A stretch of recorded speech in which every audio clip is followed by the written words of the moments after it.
Hello प्यारे विद्यार्थियों, समा अकेडमी के यूट्यूब चैनल पर आपका हार्दिक स्वागत है। आई होप कि आप सभी स्वस्थ होंगे, मस्त होंगे। आज हम बात कर रहे हैं आकलन 8 के बारे में। जानेंगे इनके उत्तर को किस तरीके से अपने यानी इस आकलन को भरना है। उससे पहले अगर आपने चैनल को सब्सक्राइब नहीं किया तो प्लीज़ चैनल को सब्सक्राइब जरूर करें। शुरुआत करते हैं। फर्स्ट है पोक्सो एक्ट है। यानी पोक्सो एक्ट क्या है?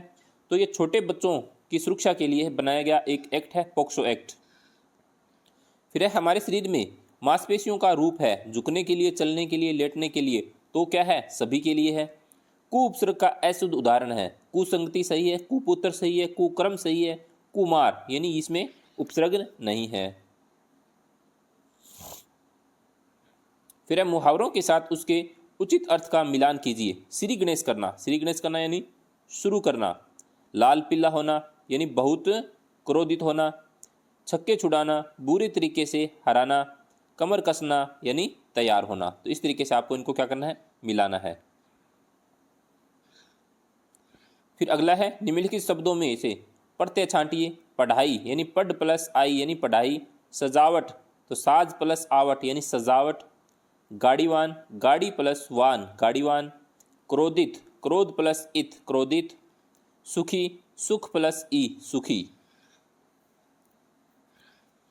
अगला है निम्नलिखित शब्दों में से उपसर्ग और मूल शब्द छांटिए।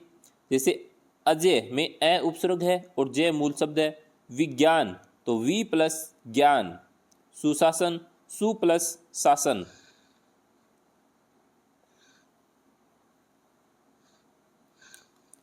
सातवां प्रश्न है निम्नलिखित वाक्यों में उचित विराम चिन्ह लगाकर उन्हें दोबारा लिखिए। हमारे देश में तरह तरह के भोजन, तरह तरह की पोशाकें प्रचलित है। तो आपको लिखना है हमारे देश में तरह तरह के, बाद में यहाँ पे क्या लगाना है? डैश लगाना है कि भोजन एवं, यहाँ बीच में क्या लगाना है? एवं। तरह तरह के बाद में फिर यहाँ पे डैश लगाना है कि पोशाकें प्रचलित है और यहाँ पे आपको पूर्ण विराम लगाना है।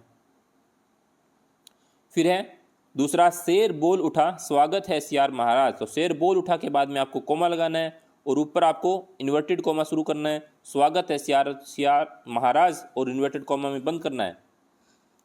फिर दिए गए विराम चिन्हों और उनके नामों का सही मिलान कीजिए। जैसे पूर्ण विराम, तो पूर्ण विराम ये क्या है? पूर्ण विराम होता है। प्रश्नवाचक चिन्ह है तो ये प्रश्नवाचक चिन्ह होता है। ये विस्मयादिबोधक चिन्ह है तो ये विस्मयादिबोधक होता है। ये अल्प विराम यानी अल्प विराम का निशान आपको इस तरीके से इनको मिलाना है। फिर है निम्नलिखित मुहावरों के अर्थ लिखते हुए वाक्यों में प्रयोग कीजिए। जैसे पहला है ऊंट के मुंह में जीरा होना यानी जरूरत से कम वस्तु मिलना। ऊंट के मुंह में जीरा यानी बहुत कम वस्तु मिलना। वाक्य में प्रयोग पहलवान के लिए एक केला देना ऊंट के मुंह में जीरा जैसे है। फिर है खून पसीना एक करना, बहुत मेहनत करना।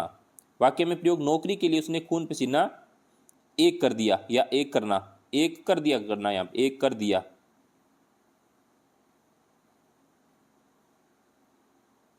फिर है घोड़े बेचकर सोना यानी निश्चित होना।